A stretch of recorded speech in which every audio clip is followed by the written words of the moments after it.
Today on Comicstorian, it's time for the ending of Teenage Mutant Ninja Turtles. This is Comicstorian, where I take some of your favorite comic books, I break them down into digestible bites, and give you the no-fluff, bare-bones storyline, and I dramatically read it to you as an audio drama. The purpose of the series is to allow you to know what's going on in the world of comic books so that you can go out and buy them yourself, getting more context, more art, and add them to your collection. All alterations to the panels, text, and images are to prevent copyright problems, and all art is owned by its respective companies. Today we're going to be bringing you the final issue of Last Ronin, the death of the last turtle. This series takes place far in the future, when we've discovered that most of the turtles have already passed on and one turtle remains, as he attempts to get revenge on Hiroto and his clan and his family.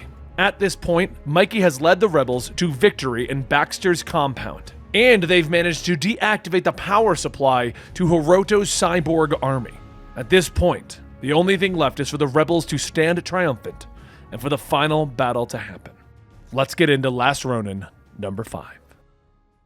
The attack on Baxter's compound was a success. Mikey and the others managed to deactivate the power supply to Hiroto's army and the majority of the city. This allowed the rebels to have the much-needed victory that they needed in removing Hiroto from power. But even with one foot in the right direction, it came at a cost. Many of those fighting lost their lives. And as Mikey sits in his room, he tries to formulate his next move when the ghosts of his brothers tell him that this isn't the time to wait. He needs to continue pressing the attack. Raph tells him that he knew it. Mikey's not strong enough for this. Way to let them all down. And Mikey yells at all of the spirits of his brothers, telling them to just go to hell. If he could bring them back to life to kill Hiroto, he would. He knows what he needs to do. This ends tonight. He doesn't need them telling him what to do. It's worse now than when they were alive. Donnie tells him that that's low. We all did our part. And Mikey yells, "I know you did! But I have to live with it every day and I've had enough. Leave me and never return." And just like that, Michelangelo was all alone again.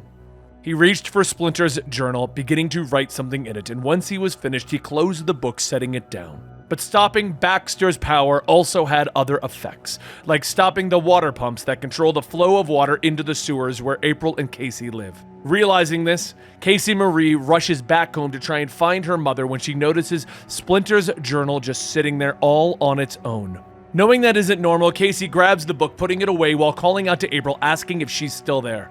April eventually calls back that she's down below trying to see if she can get the pumps working again, but years of neglect have really rusted them over. Casey helps April up, asking what about Mikey, where is Michelangelo, and April pauses for a moment, telling her that he left without saying a word. He didn't even say anything to her. Casey grabs her mask, telling her, well, she can't leave him alone like that. They have to do what they can to fix the pumps and help Sensei. Meanwhile, over at Hiroto's tower, Mikey begins his climb by setting off a series of explosions, blocking the path for any of the foot soldiers that are making their way into the compound, leaving just him and whoever is in his way. No more robots to fight, no more Mausers, just humans with human reactions, a fair fight, well, almost. After slaughtering his way through most of the Foot Clan, Mikey steps up into one of the upper levels of the tower, calling out to Hiroto, shouting, "Show yourself!" From the shadows, Hiroto asks, "Which one are you again? Filthy monsters all look the same to me, dead or alive." Mikey steps forward. 16 years! It's been 16 years since you killed my family! And Hiroto asks, "Has it?" It's as they say, time flies when you're having fun. Mikey begins stepping up the stairs, telling him that the Oroku bloodline ends tonight. Him and his mother will die. In front of Mikey is a containment tube where Hiroto's mother lays. Hiroto tells him, "In truth, I hated her. She left me as a child and never returned. I only kept her alive out of spite, lost and alone in her coffin." Hiroto punches through the glass, exposing her to the harmful air, and Mikey tells him, "At least she had honor. Are you ready?" Ready? Well, I didn't get dressed up for no reason. He launches himself at Mikey, knocking both himself and Mikey to the lower floor, but Mikey quickly realizes something about Hiroto's armor. It's made out of liquid metal that is shifting and adjusting to his movements. But a few seconds later, the second set of Mikey's explosions go off and the two of them are thrown out of the tower. They begin to tumble down the side of the building, with Mikey grabbing a hold of Hiroto, positioning himself so that when they crash through the water tower, Hiroto is the one who takes the brunt of the force. And that's when Mikey sees it. As Hiroto gets up, there's a hole in the armor, and it begins to close on its own. Hiroto throws himself back into the fight, swiping at Mikey as Mikey returns with hits of his own. The only problem is that Mikey can only take so many without armor. So if Hiroto's armor has no weakness, he needs to create a weakness. He grabs a hold of one of the explosives from his satchel, slapping it onto Hiroto's hand, detonating it, blowing back some of the armor. Then using Raph's sai, Mikey punches into his exposed hand, telling him, "That's a little gift from my brother." Hiroto pulls it out, asking, "Is that your best?" And he snaps it, yelling, "I will break you!" But then the final explosion that Mikey set up initially blows up, taking out the tower, with Hiroto visibly taken aback, stating, "My fortress, impossible!" With that brief moment of distraction, Mikey grabs one of the antennas off the roof, smacking him over the edge, following him down onto the street. His armor begins to shift and move, and Mikey stabs him in the gut with Leo's broken sword. "And this one is for Leonardo!"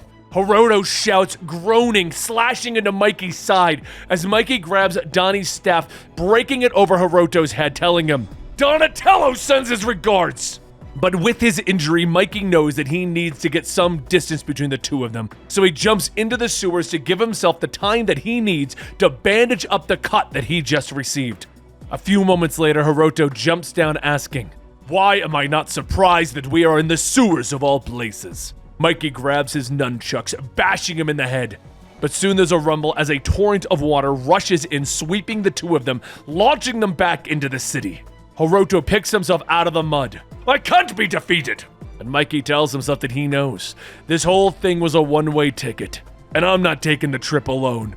He uses what strength he has left, beginning to punch Hiroto over and over in the face and the chest, weakening the armor. "You will be broken and alone forever outside of the city that you tried to destroy. Forgotten forever." Hiroto tries to force the armor to heal itself by overcharging it. "I am a god! I am immortal!" But soon the armor begins to short out, causing it to explode. And the two fall down to the mud, with several moments passing of nothing. And then Hiroto's lifeless body splashes up with a big gaping hole in his chest. Along the murky water, Mikey pulls himself out, bloodied and broken. Some god. But then, one of the sewer grates is kicked open and Casey Marie rushes out, calling to Mikey. She hurries over, stating that they did it. They fixed the pumps. She's sorry that she couldn't. "No, Sensei, you can't leave me yet. I brought the journal. You were going to teach me, you promised!" Mikey coughs. "I'm sorry. It was my duty. The destiny of my family." She yells that she is his family now. And Mikey tells her, "Yeah, you, your mom, always. My father's journal, I left it for you. It will teach you everything." But the last lesson, the most important of them all, the journal opens to the last page, where Mikey wrote, "No peace," but he replaced it with a couple of key letters. Now it read "No Peace," spelt K-N-O-W. A few moments later, April hurries up, but as she gets out of the truck running over, she can already see that she is too late. She looks down and begins to cry. "Goodbye, my sweet friend." As the world fades to black for Mikey, he suddenly sees a light, and the voices of his brothers. They tell him to hurry, to get up. It stopped raining, and they're all going topside for fresh air. Raph hands him his gear, and Mikey looks around. Wait, but before he could even finish, everyone runs out, stating that the last one out gets to do dishes for a week. Mikey jumps out of bed, and he gears up, following his brothers as they climb, and they swing through New York until they finally stop on a building overlooking the ocean. Raph pinches his nose. "Phew, so much for fresh air. Smells like Mikey cut the cheese." But then a voice tells him, "You know what they say, whoever smelt it dealt it." And Mikey turns, calling out to Casey Jones. But then Splinter says that while he cannot speak of his son's flagellants, New York City indeed has its own unique odor. Mikey turns to his family, finally with his brothers, finally with his father, finally with his friends. It does.